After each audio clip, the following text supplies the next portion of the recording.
نبينا وحبيبنا وحبيب رب العالمين. أما بعد فقد قال الله سبحانه وتعالى: ومن آياته أن خلقكم من أنفسكم أزواجا لتسكنوا إليها وجعل بينكم مودة ورحمة. وقال النبي صلى الله عليه وسلم: إن أعظم النكاح بركة يسره ومؤونته. وكما قال عليه الصلاة والسلام. محترم بزرگوں اور دوستوں، گزشتہ 15 دن پہلے جمعہ سے قبل نکاح کے متعلق گفتگو کی گئی تھی. نکاح کو شریعت نے کیا شکل دی ہے اور ہم نے اور آپ نے نکاح اور شادیوں کو کہاں تک پہنچا دیا ہے، اسی سلسلے کی کچھ گفتگو باقی ہے. اللہ رب العزت نے انسان کو اس کی طاقت سے زیادہ کہیں پر بھی مکلف نہیں بنایا. جتنی انسان میں بساط ہے، وسعت ہے، طاقت ہے، ہر کام کا مکلف اسی کے بقدر ہے. جہاں پر انسان اپنی وسعت سے، اپنی حیثیت سے آگے بڑھے گا، وہاں پر پریشانی میں مبتلا ہوگا، جس کو ہم لوگ اپنی زبان میں، اپنے محاورے میں کہتے ہیں کہ جتنی بڑی چادر اتنا بڑا پیر پھیلانا چاہیے. اسی کو اللہ رب العزت نے اس طرح کہا ہے کہ اللہ نفسا الا وسعها، کہ اللہ رب العزت ہر شخص کو اس کی بساط اور وسعت کے مطابق مکلف بناتے ہیں، چاہے عبادات میں ہو، چاہے معاملات میں ہو، چاہے کسی بھی میدان میں. مثلا عبادت کے اندر ایک شخص سے اس کے دونوں ہاتھ نہیں، اب وہ استنجا نہیں کر سکتا. اب شریعت اس کو یہ مکلف نہیں بنائے گی کہ استنجا کو دھوئے. وہ اگر نہ بھی دھوئے تو اس کو چل جائے گا، اس لیے کہ وہ اس کے پاس طاقت نہیں. شریعت نے ہر جگہ پر انسان کو اتنا ہی مکلف بنایا جتنا اس کے اندر طاقت اور قدرت. جہاں پر انسان اپنی وسعت اور حیثیت سے آگے بڑھ کر کام کرے گا، وہاں مشکلات کے اندر مبتلا ہوگا اور وہیں سے خرابیاں وجود میں آئے گی. گزشتہ آخر میں یہ بات کہی گئی تھی کہ انسان کو نکاح کے اندر ولیمہ اپنی وسعت کے مطابق کرنا چاہیے. نکاحوں اور شادیوں میں ولیمہ حیثیت سے بڑھ کر کرنے کی وجہ سے بہت ساری خرابیاں وجود میں آ رہی. ہر شخص یہ چاہتا ہے کہ میں نے جتنے لوگوں کو میں نے جہاں جہاں پر کھایا اتنے لوگوں کو کھلانا چاہیے. انسان کی سوچ یہ کہ جب میرے یہاں پر شادی کا موقع ہے تو میں نے 15-20 سال میں جہاں جہاں پر بھی کھایا ہے، مجھے چاہیے کہ ان لوگوں کو مجبور کروں. اور چونکہ معاشرہ ایسا بنا ہوا ہے کہ اگر ان لوگوں کو نہیں پوچھا جائے تو وہ بات نہیں کریں گے، برا مانیں گے، برائیاں کریں گے. اس لیے انسان اس طرح سوچتا ہے. ہم کو یہ سمجھنا چاہیے اور سوچنا چاہیے کہ کیا شریعت نے ہم کو اس بات کا مکلف کیا کہ ہم یہ سوچیں، اور کیا شریعت نے ہم کو مکلف بنایا ہے کہ جہاں جہاں پر ہم نے کھایا ہے وہاں پر کھلائیں. شریعت نے اس کا مکلف ہم کو نہیں کیا. اگر آپ کی وسعت تھی، آپ نے ہم کو مدعو کیا، ٹھیک ہے، بہت اچھا. لیکن اگر میری وسعت نہیں ہے تو میں کیوں ضرور اس کو ضروری سمجھ کر کے لوگوں کو دعوت دوں. بہت بڑا ولیمہ لوگ کرنے کے جو شوق میں بہت دیر بچوں کی شادیاں کرتے ہیں، وہ اسی وجہ سے. اس کے پیچھے یہ بات ہوتی ہے کہ مجھے اتنا بڑا ولیمہ کرنا ہی ہے اور اس کے لیے انتظامات کرنے میں وقت درکار ہوتا ہے. اس کی بنا پر بچوں کی شادیاں تاخیر سے ہوتی ہیں، اور جب تک تاخیر ہوتی ہے تب تک آج کل کے معاشرے میں خاص طور سے نوجوان گناہوں کے اندر مبتلا رہتے ہیں. 20%, 15% نوجوان ہوں گے جو گناہوں سے محفوظ ہوں. بغیر شادی کیے، ورنہ کسی نہ کسی طور پر کسی نہ کسی درجے میں گناہوں کے اندر مبتلا ہیں اور اپنی عفت اور پاک دامنی کو داغدار کر رہے ہیں۔ اور پہلے بھی کہا گیا تھا کہ ان کے گناہوں کے اندر والدین برابر کے شریک ہیں۔ اس شریف میں ہے کہ والدین پر حق ہے کہ بچے اگر نکاح کی عمر کو پہنچ جائیں تو ان کا نکاح کر دیا جائے، یہ والد پر حق ہے، لازمی حق ہے، ایسا نہیں کہ کرے چاہے نہ کرے، یہ والد پر حق ہے کہ اپنے بچوں کا نکاح کرے۔ جو شریف میں پیدا بلا کا ولد مزوج ہوں، اگر بچہ بلوغت کی عمر کو پہنچ گیا اور والد نے نکاح نہیں کیا باصاب اسمن، اور پھر وہ کسی گناہ کے اندر مبتلا ہو گیا تو اس کا گناہ اسمہ علی ابیہ، اس کے باپ پر بھی ہوگا۔ اس لیے پہلی ذمہ داری والدین کے اور سرپرستوں کی ہے کہ یہ نہ سوچیں کہ ہم نے جہاں جہاں پر کھلایا ہے وہاں وہاں پر ہم کو کھانا ہے، الٹا ہو، جہاں جہاں پر کھایا وہاں پر ہم کو کھلانا ہے، یہ سوچ اپنے دماغ سے ختم کر دیں۔ لوگ کیا کہیں گے، لوگ تو بولتے ہی رہیں گے، وہ تو کھانے کے بعد بھی بولیں گے تیل زیادہ تھا، نمک کم تھا، مسالہ ایسا تھا، کھانے کے بعد بھی بولیں گے ہی، تو بغیر گلائے سن لو۔ شریعت نے ہم کو اس بات کا مکلف نہیں کیا ہے کہ ہم لوگ اتنا بڑا ولیمہ کریں، اپنی وسعت کے معافی مکلف کیا ہے، اور وہ بھی ایک سنت چیز ہے۔ اگر اپنی استطاعت ہے بہت خوشی سے آپ سنت کو ادا کیجیے، جتنے لوگوں کو مدعو کرنا ہے کیجیے، سنت کی ادائیگی میں بڑا ثواب ہے، لیکن سنت مؤکدہ بھی نہیں ہے۔ سنت مؤکدہ کو جان بوجھ کر ترک کرنے سے آدمی گناہگار ہوتا ہے، لیکن ولیمے کی ادائیگی تو سنت مؤکدہ بھی نہیں ہے، پھر کیوں ہم کو اس کا اتنا زیادہ اہتمام ہوتا ہے کہ ہم لوگ اس کے لیے قرض بھی کر دیتے ہیں۔ شریعت نے ہم کو وہاں پر قرض لینے کا مکلف نہیں بنایا۔ پریشانیاں یہاں سے آتی ہے کہ ہم کو شادی کرنا ہے، اب ہم نے 1 لاکھ روپیہ قرض لے لیا، اب 1-2 سال تک کہ آپ کو قرض بھرنا ہے، آپ چین سے زندگی نہیں گزار سکتے، سر پر ایک بوجھ رہتا ہے۔ تکلیف وہاں سے ہے، یہاں سے ہم نے خلاف شرع کام کیا۔ اگر میری استطاعت اور میری حیثیت 100 لوگوں کو کھلانے کی ہے تو میں 100 لوگوں کو مدعو کروں، چاہے کسی کو خراب لگے یا اچھا لگے۔ اگر ہم کسی کا حق نہیں مار رہے ہیں اور کسی کو تکلیف نہیں دے رہے ہیں تو کسی کو برا لگنے میں ہم کو پرواہ نہیں ہونا چاہیے۔ کوئی زندگی پر بات نہ کرے، میں نے مطابق شرع کام کیا ہے، جس کا شریعت نے مکلف کیا تھا میں نے وہ کام کیا ہے۔ اب کسی کو خراب لگے تو 100 بار لگے، اس کی مجھ سے پرواہ نہیں۔ کبھی زندگی کے اندر پریشانیاں نہیں آئے گی اگر ہم نے زندگی کو اس طرح پر اس روٹ پر موڑ دیا۔ 90 اور 95% لوگ اس کے اندر مبتلا ہیں کہ صرف بڑا ولیمہ کرنے کے چکر میں بچوں کی شادیوں میں داخل کرتے ہیں۔ کہا گیا تھا کہ جہاں جہاں پر جس معاشرے کے اندر جس ماحول کے اندر نکاح اور شادیاں مشکل ہوگی وہاں پر زنا اور گناہ اور برائی اتنا زیادہ عام ہوگی۔ آپ دیکھ لیں، نظر دوڑا لیں، جہاں پر نکاح آسان ہوگا، شادیاں آسان ہوگی، سستی ہوگی، اس معاشرے سے گناہ کے مواقع اتنے کم ہوں گے۔ ہم لوگ سنتے ہیں لیکن اپنی زندگیوں سے رسم و رواج کا خاتمہ نہیں کرتے۔ مہنگی شادیوں کی وجہ سے اور مہنگے نکاح کی وجہ سے جہاں جہاں پر بھی نوجوان گناہوں کے اندر مبتلا ہوں گے، حدیث شریف کے مطابق والدین پر بھی وبال آئے گا، اور جو جو لوگ اس طرح کی شادیاں کر کے معاشرے کو خراب کیے ہیں وہ بھی اس گناہ کے اندر برابر کے شریک ہیں۔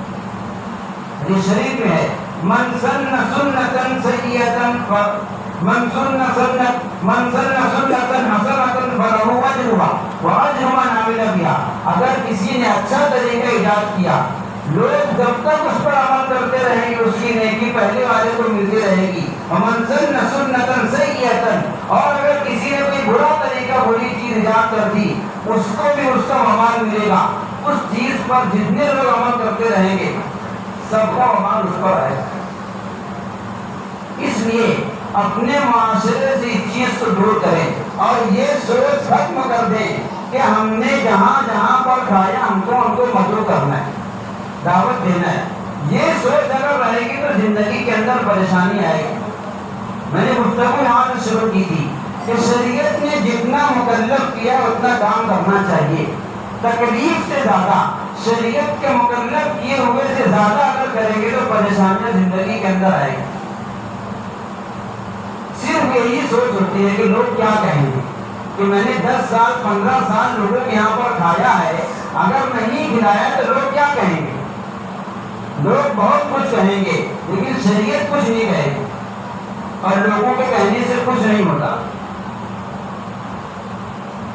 لوگ تو کھا لینے کے بعد دلوں سے نکالیں گے. اس لیے یہ سوچ ختم کر دی جائے کہ ہم کو اتنا کھلانا ہی ہے. میری وسعت کے مطابق، میری حیثیت کے مطابق جتنا ہے اتنا کروں گا. جس کو جو کہنا ہے کہتا رہے، کان میں روئی لگا دی، کہنے والے کہتے رہیں. دوسری چیز نکاح کے متعلق ہمارا جو ذہن بن گیا ہے، شریعت نے جس چیز کو لازم اور ضروری قرار دیا ہے اس میں کوتاہی ہوتی ہے، اور جو چیز لازم اور ضروری نہیں ہے، ایسا ہے کہ کرو تو بھی ٹھیک، نہ کرو تو بھی ٹھیک، اس کو ہم نے لازم قرار دے دیا. جیسے لیے ایک تازہ مثال، ولیمے کو شریعت نے کمپلسری نہیں کیا، لازم نہیں کیا کہ آپ کرو ہی. نہیں کریں گے تب بھی درست ہے، نہیں یہ کریں گے تب بھی ٹھیک ہے، لیکن مہر کی ادائیگی واجب ہے. مہر کی ادائیگی شرعاً واجب ہے. ہم لوگ غور کریں، شادیوں کے اندر ہمارے یہاں پر مہر کتنا ہوتا ہے؟ 5000 تو ایک رواج بن گیا ہے. بہت بہت 10,000 15,000. جتنا مہر دینا چاہیے زیادہ سے زیادہ اتنا دینے والے آپ کو 100 میں 5 سے ملیں. آپ مہر کی حکمت کو سمجھیں. مہر کو شریعت نے کیوں واجب کیا ہے؟ مہر کس بنیاد پر واجب ہے؟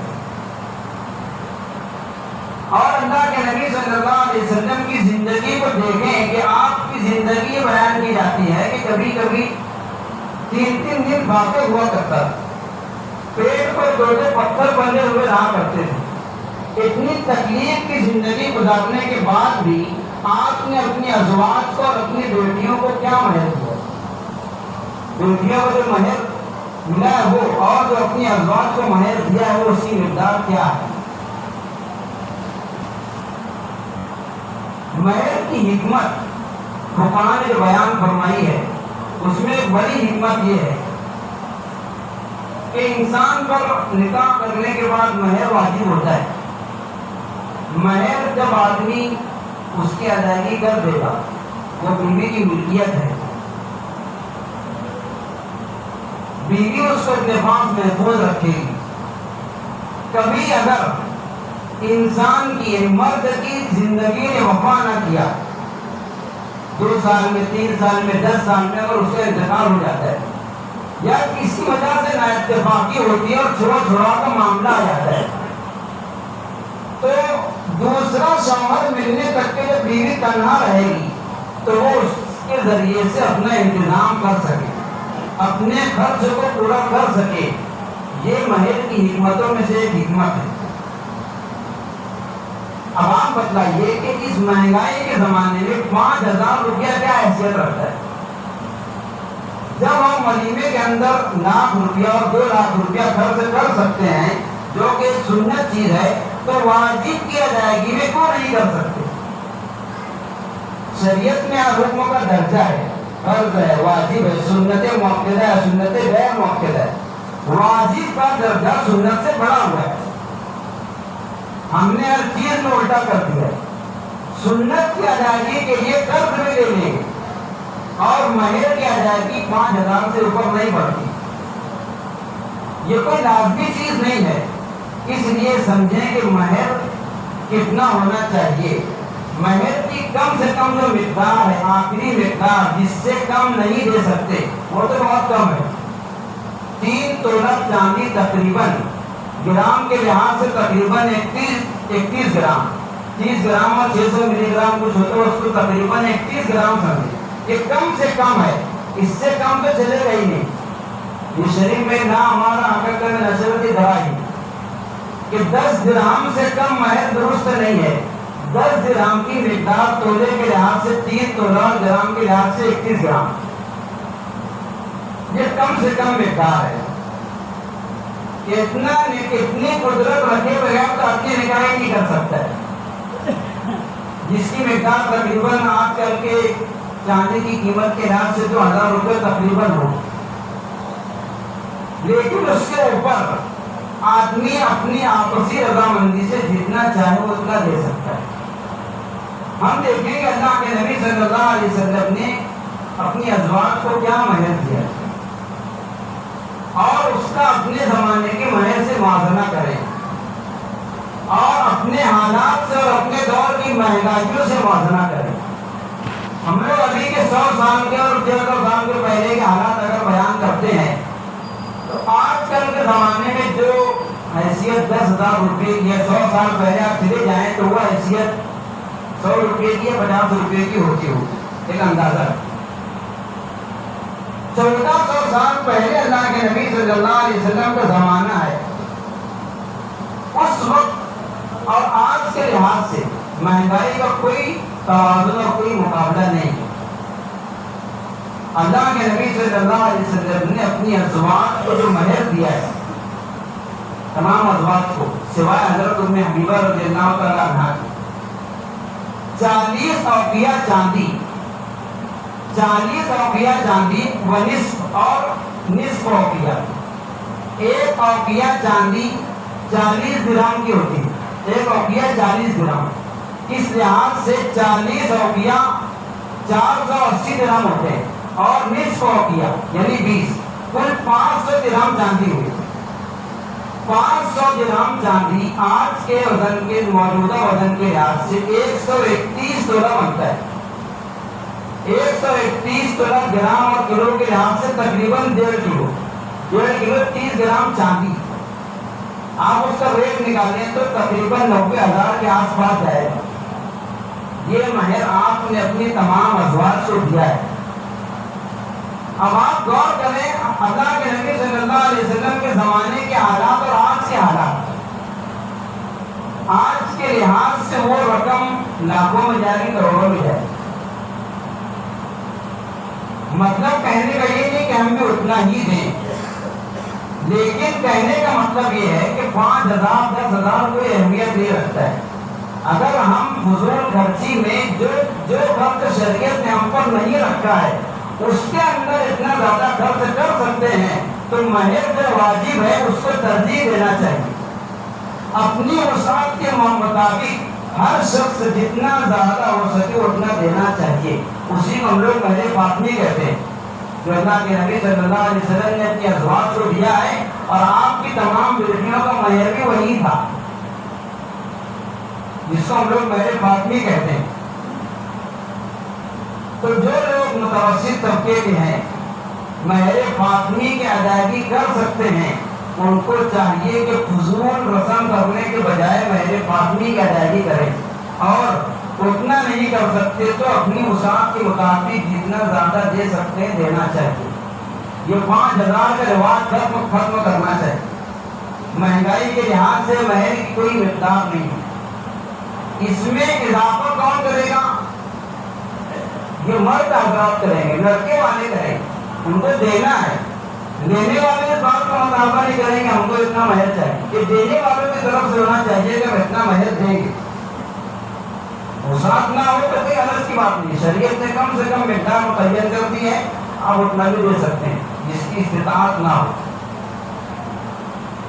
نکاح کے متعلق اور ایک خرابی ہمارے اپنے معاشرے میں چل رہی ہے.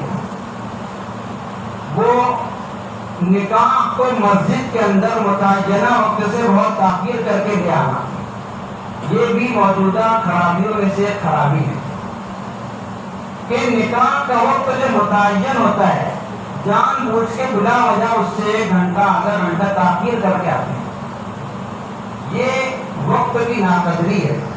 جو لوگ وقت کے پابند ہوتے ہیں وہ وقت پر مسجد کے اندر آ جاتے ہیں، ان کو دشواری ہوتی ہے۔ آپ یہ سمجھ لیں کہ اگر ہم نے کارڈ میں وقت طے کر دیا ہے کہ 11:30 بجے نکاح ہوگا یا 11 بجے نکاح ہوگا، ہم نے جتنے لوگوں کو کارڈ تقسیم کیا ہے گویا کہ ہمارا ان سے یہ معاہدہ ہے کہ اتنے بجے ہم مسجد میں آ جائیں گے، اتنے بجے نکاح ہوگا۔ وہ اگر لیٹ کر کے آتے ہیں تو معاہدے کی خلاف ورزی وعدہ خلافی ہے، اور وعدہ خلافی گناہ کبیرہ ہے۔ وعدہ خلافی کوئی معمولی چیز نہیں ہے، یہ چیز ایسے ہے کہ اس کو کوئی محسوس نہیں کرتا۔ اس لیے اس کا 2 حل ہے، ایک تو یہ کہ ہم جو وقت متعین کریں ہماری کوشش یہ ہو کہ اس وقت پر پہنچ جائیں۔ اس سے آسان حل یہ ہے کہ اب جب شادیاں ہوں اپنے گھر میں، اپنے خاندان میں، اپنی ماتحتی میں، تو اس بات کو رواج دیا جائے کہ نکاح کو کسی نماز سے متصل کر دیا جائے، اس سے اس طرح کی وعدہ خلافی نہیں ہوگی۔ ہم 11 بجے کا وقت متعین کرتے ہیں، 12 بجے کرتے ہیں، بہتر یہ ہے کہ ظہر کی نماز سے متصل کر دیں کہ نکاح ظہر کی نماز کے بعد ہوگا۔ لامحالہ سب لوگ ظہر کی نماز کے اندر مسجد پہنچ جائیں گے اور نماز کے فوراً بعد نکاح ہوگا، اس میں کسی کو دشواری نہیں پیش آئے۔ تو جو نکاح ہو رہے ہیں ہم لوگ نکاح کی تعین کر رہے ہیں، اس بات کا رواج دیں کہ نکاح کو نماز سے متصل کر دیا جائے، اس سے وہ خرابی دور ہو جائے، اس سے وہ خرابی ختم ہو جائے گی۔ اس طرح سے اپنے معاشرے سے ہم لوگ رسومات کا خاتمہ کر سکتے ہیں۔ نکاح کے موقع پر کی جانے والی اور ایک رسم جو بڑی رسموں کے قبیل سے ہے، لڑکیوں کو یا لڑکی کے سرپرستوں کو شریعت نے کھانا کھلانے کا مکلف نہیں بنایا۔ یہی سے بات شروع کیا تھا کہ تکلیف سے بڑھ کر، مکلف ہونے سے بڑھ کر کام کریں گے تو پریشانی ہوگی۔ شریعت نے ہم کو اس بات کا مکلف نہیں کیا کہ اگر لڑکی کا نکاح ہو تو ہم لوگ اس کے اندر کھانا کریں۔ ہم لوگ کرتے ہیں اور پھر قرض لے کر کے پریشان ہوتے ہیں۔ یہ بھی ایک رسم ہے۔ آپ اپنے یہاں پر آئے ہوئے مہمانوں کو مدعو کریں، ٹھیک ہے، اچھی بات ہے۔ اگر آپ کو کھلانا ہی ہے، لوگوں کو دعوت دے کر آپ کھلائیے، لیکن جب ولیمہ اپنی وسعت سے بڑھ کر نہیں کر سکتے تو یہ تو ولیمہ بھی نہیں ہے، ایک جائز چیز ہے جس کو سنت نہیں کہہ سکتے، سنت سے ثابت نہیں ہے، جائز کہہ سکتے ہیں اپنی وسعت کے مطابق۔ اپنی وسعت کے مطابق کا مطلب یہ ہے کہ ہم دعوت دینے کے بعد کھانے والوں سے رقم وصول نہ کریں، کھانے والوں سے رقم وصول نہ کریں۔ آپ لوگوں نے دیکھا ہوگا جہاں پر بھی شادیاں ہوتی عموماً لڑکی والوں کے یہاں پر اور کہیں کہیں پر لڑکے والوں کے یہاں پر بھی اس طرح ہوتا ہے کہ کھانا جہاں پر ہوتا ہے وہاں پر ایک دو آدمی کافی گرم لے کر بیٹھتے ہیں اور کھانے والے وہاں پر دکھاتے ہوئے جاتے ہیں۔ ہم کو سمجھنا چاہیے کیا یہ چیز شریعت میں ہے۔ پہلے تو شریعت نے ہم کو مکلف نہیں کیا کہ ہم وہاں پر کھانا کریں، اپنی طرف سے ہم نے کیا، تو پھر اس میں دوسروں سے رقم لینا اس کے عوض میں اور اس کو یہ کہنا کہ یہ ہدیہ اور عطیہ ہے، یہ درست نہیں۔ ہدیہ بغیر کسی عوض کے ہوتا ہے، یا ہم نے کھایا اس کی عوض میں دیا۔ اور باقاعدہ لکھنے کا مطلب یہ ہوتا ہے کہ جب ان کے یہاں پر کبھی شادی ہوگی تو پھر وہ بھی اس کے بدلے میں اتنا دکھاتے ہیں۔ یہ سب چیزیں آپ لوگ اچھی طرح جانتے ہیں، ہمارے اپنے معاشرے کی بات ہے، کسی اور معاشرے کی بات نہیں۔ یہ بھی بڑی رسموں میں سے ایک رسم ہے، اس کا بھی خاتمہ کرنا چاہیے۔ جب شریعت نے ہم کو مکلف نہیں کیا، اگر ہماری طاقت نہیں ہے تو کھلائے نا، اور اگر کھلا رہے ہیں تو اپنے جیب سے کھلائیں، اپنی وسعت کے مطابق اپنے پاس سے کھلائیں، لوگوں سے رقم وصول نہ کریں۔ اس چیز کو بھی ختم کرنا چاہیے۔ یہ کوئی چیز نہیں ہے، اگر آپ کو ہدیہ دینا ہے، ہدیے کے لیے کوئی وقت متعین نہیں ہے، کوئی جگہ متعین نہیں ہے، کوئی عوض متعین نہیں، آپ کبھی بھی ہدیہ دے سکتے ہیں۔ ان کی مدد کر سکتے ہیں، لیکن کھانے کے بعد یہ رقم دکھانا اور باقاعدہ اس کو دینا یہ کوئی ہدیہ نہیں ہے، یہ ایک رسم ہے، یہ بھی ہم اور آپ ہی ختم کریں گے۔ رسم و رواج کا خاتمہ معاشرے سے ہر شخص کے اپنے ذاتی عمل سے ہوگا۔ بیان کرنے والا کتنا ہی کرتے رہے اور سننے والے سنتے رہیں، اس سے کوئی رسم کا خاتمہ نہیں ہوتا ہے۔ جن لوگوں کے یہاں پر شادیاں ہو، نکاح کا موسم ہے، شادیوں کا موسم ہے، 15 دن پہلے بھی یہی گفتگو کی گئی تھی اور اسی گفتگو کے بقیہ اس سے کوئی ہفتے بیان کیا گیا۔ اپنے یہاں پر شادیوں سے رسم کو دور کریں، جتنا جلدی ہو سکے نکاح کے اندر جلدی کریں، نکاح کو سستا کریں، شادیوں کو سستی کریں، معاشرے سے خرابیاں دور ہوں گی۔ اللہ تعالیٰ عمل کی توفیق عطا فرمائے۔